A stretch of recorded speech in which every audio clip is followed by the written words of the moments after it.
Magandang hapon po sa atin lahat mga kapatid. May ginagawa tayong higher na 24 inches na LED TV. Ang naging problema daw nito ay tinamaan daw ng kulog to mga bro. At biglang nawala na raw ang power. Actually binuksan na natin to, kaalis-alis lang ng customer natin. Ang naging problema nito, chinik na natin to mga bro. Binuksan na namin to dahil gusto malaman ng may-ari kung anong naging sira. So ito pala yung model nito mga bro. Model number LE24BH300. So 24 inches to na LED TV mga bro. So binuksan na nga namin to dahil pinacheck na may-ari. Ang naging problema nito mga bro ay sa kanyang pinaka motherboard. Yung power supply nito ay buhay. Buhay yung 12 volts normal. Ang tinamaan nito ay itong pinaka-IC na to. Kaya nawala siyang standby power, kaya ayaw na gumana. Pero yung power supply niya normal. So nagkasundo kami sa may-ari, papalitan namin ng pinaka-motherboard kasi tinamaan yung pinaka-system nito, yung IC nitong malaki na to. Kaya lang, wala akong available na pang 24 sa ngayon, naubos. Kaya sinabihan ko yung may-ari, try namin palitan ng pang 30 to. Kasi may ginawa na ako nito mga bro. Ang pinalit ko ay pang 30 to, okay naman. So maghanap muna tayo ng pang 30 to dito na hindi magkalayo dun sa supply ng backlight para hindi na tayo mag-convert. Kasi minsan pag mataas yung supply ng backlight, pag hindi ka match, hindi ilaw yung backlight or iilaw man, mapupundi ka agad kung halimbawa mataas ang supply. Kailangan hindi magkalayo yung supply na ikakabit natin na nakasulat dito sa kanyang kapasitor. Ayusin ko lang, ayan 100 microfarad na 63 volts. Kailangan ipapalit natin dyan, hindi magkalayo sa supply na yan para hindi na tayo kailangan mag-convert. Pero kung kailangan mag-convert tayo sa supply ng backlight, ang gagawin natin, kasi wala talaga kung pang 24 na available sa ngayon na board, naubos na. Kaya pang 30 to, kasi may ginawa na nga ako dating ganun. Pang 30 to ang kinabit ko, okay naman. Ang mahalaga lang dito, sundin mo yung supply ng kanyang screen sa kanyang top board. So ganito, ito yung switch mga bro. Share ko lang po sa mga baguhang nag-aaral pagka electronic technician. Itong switch na to, may 12 to, tapos ground 5. Yung switch na to nakatutok sa 12. So ang supply nito, sa makatuwid, ang supply ng ating top board ay 12 volts. Pero kung yung jumper na to, kung dito tumapat sa 5, ibig sabihin yung supply natin sa ating screen ay 5 volts. Pero sa ngayon, nakaswitch sa original niya na board, nakaswitch sa 12 volts. Kasi importante ito mga bro. Halimbawa, 5 supply nito ang kanyang screen. Tapos nagkamali ka, 12 ang nai-supply mo, masisira yung pinaka-screen niya. Kaya talagang importante ito na titingnan yung switching kung saan siya nakatapat. Pero sa mga 32 inches na kadalasan 12 volts yan. Sa 24 inches lang minsan may gumagamit na screen na 5 volts. Pero itong screen na dito sa ginagawa natin ay 12 volts. So hindi problema yung supply natin sa screen kasi pang 30 to kadalasan 12 volts yun. So yan muna mga bro kasi nagkasundo naman kami, sabi ng may-ari importante daw gumana kasi up for the box naman daw ang gamit niya, GME up for the box. Kahit kasi yan sa video lang naman ang gagamitin niya. So pang 30 to ang ikakabit natin. So baklasin na lang natin yung pinaka-board nito para try natin ikabit ng pang 32 inches. Titingnan natin kung obra. Pero may ginawa na nga ako nito, bobre naman. Para ma-share ko lang din mga bro sa mga baguhang nag-aaral pag electronic technician na yung pang 30 to, pwede mo ikabit sa 24. Kasi may nagawa na nga ako nito. Ang hindi ko lang nasubukan, yung pang 24, kinabit ko sa 32, hindi ko pa nasubukan yun. So baklasin lang muna natin mga bro, para magkaalaman na.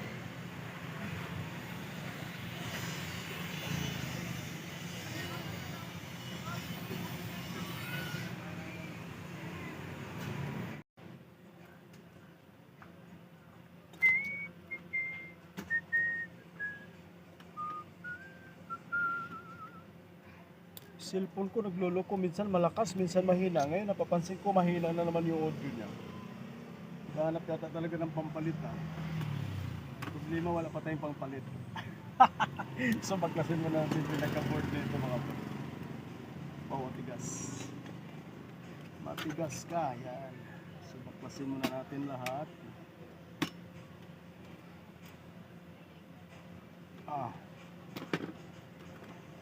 Ako may matugtog pa naman yata pero hindi ganong malakas. Hindi ganong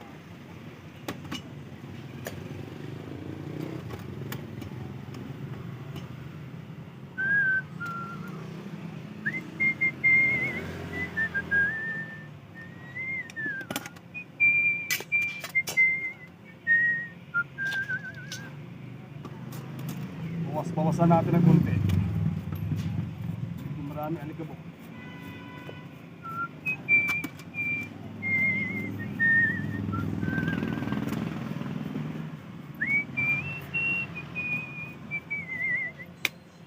Sana ba yung board na pwede natin ikabit? Ay, ito. Try natin to. Anong brand tong aking Honka na 32. Ito ay susubok natin mga bro. Honka na brand. Sinaubusan talaga tayo na pang 24.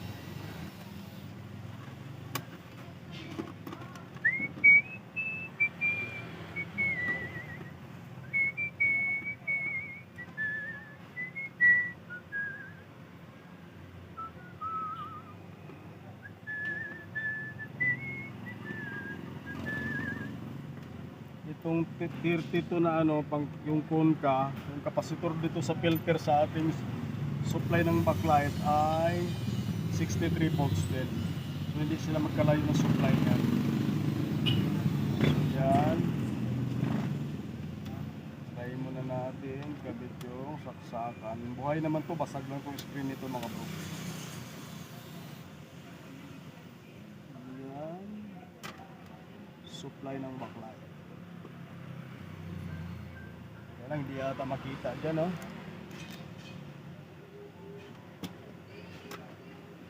Sukatan muna natin yung supply ng backlight na ito.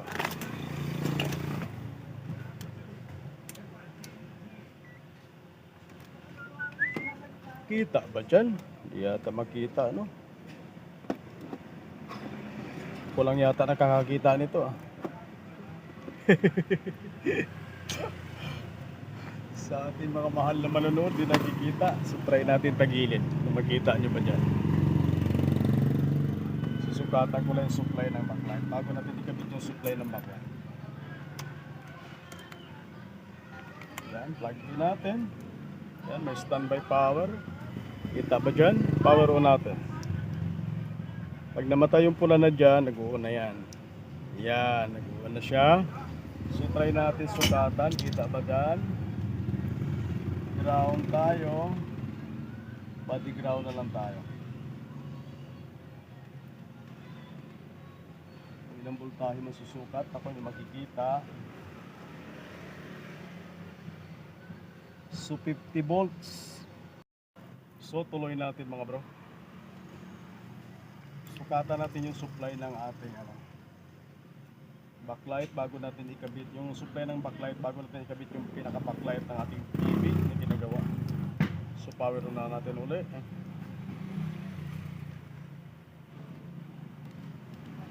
Yan, naka body ground na tayo. Sukatan natin supply. So yan, may 56 volt tayo. Kahit mga 60 kaya pala yan mga bro. Okay yan. So pwede na natin, bunutin muna natin. Kabit muna natin yung backlight para magkaalaman.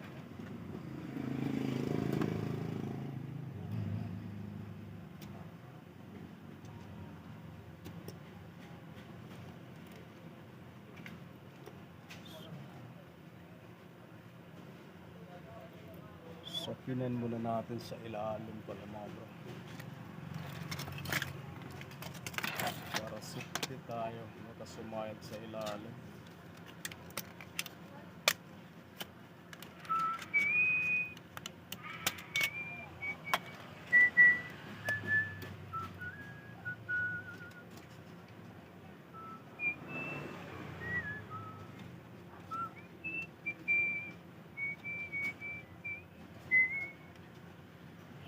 kinalangan mo natin sa ilalim, baka mataas pa naman yung supply ng backlight, baka tumama dun sa so try natin, titingnan natin kung iilaw ba yung backlight natin. Power on again.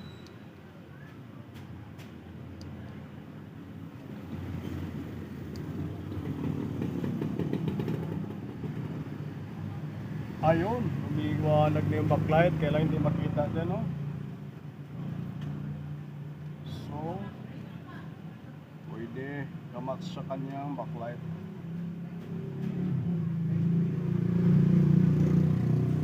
Tapos, kabit natin yung LPDS connector muna. Bunot uli. Ay! Kailangan kasi bago magkabit tayo ng mga LPDS connector, kailangan nakabunot talaga mga bro. Para iwas for safety reason lang. Para sigurado lang. Yan, kinabit na natin. Titingnan natin kung maganda ba yung picture niya, kung wala bang problema. Kasi pag ibang board, maaaring baliktad, maaaring solarize yung picture. So magagawa natin ang paraan yan sa remote naman natin, sa factory setting. Kung sakaling magkaganon. Ayos lang natin, plug in ulit, titingnan natin picture. Power on again. Yan. Silipin natin picture, kita ba dyan? Ayun, yung picture na ako nakita. Nagka HDMI yata. Ayun, nakita natin no signal, kaya lang baliktad yung picture. Kita ba dyan? Kita natin na mayos. Sa nakikita natin, baliktad ang picture, tapos solarize pa. Yan, no signal niya baliktad kasi nandito yung pangalan nito na higher. Kasi nakatuwad yung ating TV, no? Kita ba dyan? Ayan, kita nyo no signal mga bro. So try natin to i-adjust sa LBD sa factory setting. Kung makuha natin, universal pa naman ang gamit natin, no. So i-adjust ko lang mga bro. Isisit lang natin sa ating papakita ko sa inyo mamaya kung bagay. Marami naman tayo na-upload na kung paano para magpasok doon sa pag-adjust sa factory setting. Yung mga LBDs at saka sa baliktad na picture sa mirror. Yung mga na-upload na tayo dyan, pero pakita pa rin natin, babunutin lang natin ulit. I-ayos lang muna natin. Yan naman yung sakyan na yun. So tuloy natin mga bro. Plug in natin ulit. Pinasok ka lang yun kasi minsan matagal magpasok dun sa service mo doon sa yung sa ating yung code ng ating kasi auto search pa kasi to universal. So power on natin. Yan, kikita natin si Konka kasi Konka na 32 yung kinabit natin. Yan, palabasin muna natin yung niya, yung signal niya. Ayan. Naipasok ko na yung code nitong universal natin. So pasok naman natin yung factory na setting nya. Gamitin natin yung Mino 1147. Yan, pindutin lang natin Mino. Tapos 1147. Pa tayo pumasok. Ulitin natin ha. Pag hindi ko lang nadiin yung number pag kailangan kasi maganda pagadiin. Mino 1147. Ayaw pa rin matigas ang ulo nito Ulitin natin Mino 1147. Hindi ka matigas ulitin natin mga bro. Medyo ulit ayaw pumasok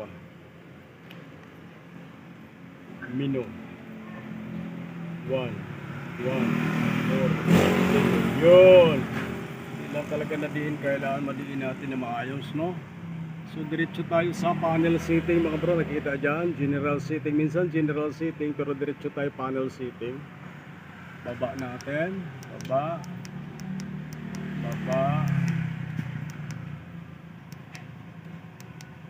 Panel setting, enter lang natin. Yan. Anuhin muna natin yung LVDS map niya. Ulit, subukan natin dito sa panel na sa pinakataas. Naka 0 sa, try natin sa 1. Wala, ayun. Balik lang natin. So LVDS, saan ba yung LVDS niya?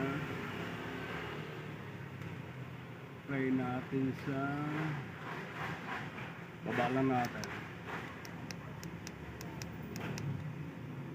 LVDS map normal, try lang natin ulitin. Yan. Nakalagay dapat LVDS map mix. Yung kanina normal, ano yung kasi pang 32 nga kasi yung ano natin, no? So maganda na, hindi na siya solarize. So ang pagbaliktad naman, dito naman tayo sa mirror, ibaba lang natin. Yan, baba lang natin. Mirror. Yan ang ano dyan para mabaliktad yung picture. Yan, naka-off siya, no? I-on lang natin kasi makikita natin yung higher baliktad yan. Pag i-on natin, dapat katama na siya sa ano. So off yan, no? I-on lang natin. Off, on. Yun, lumipat na siya dito mga bro.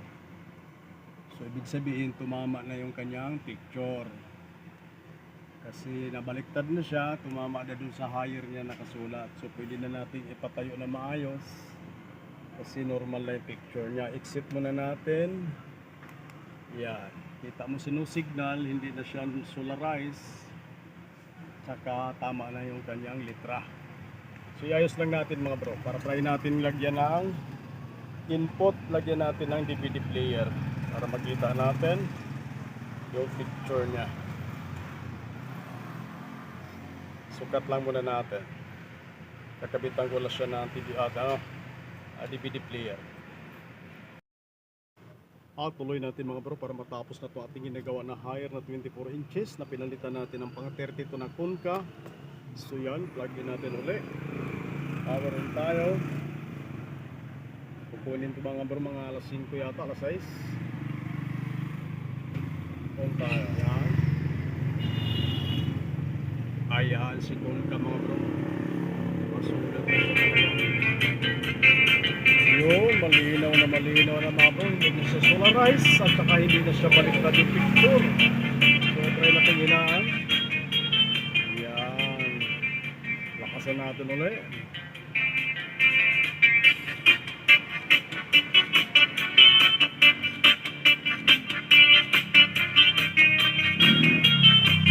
Malinaw pa siya mga bro.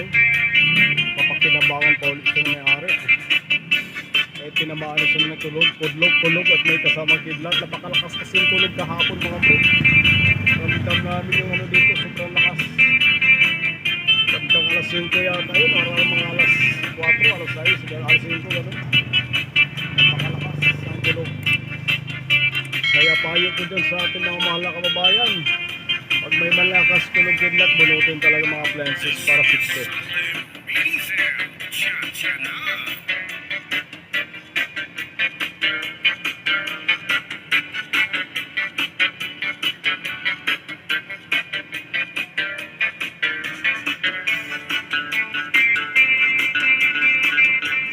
Yan ang katunayan mga bro na yung pang 20, pang 32 pwede sa 24 gabit.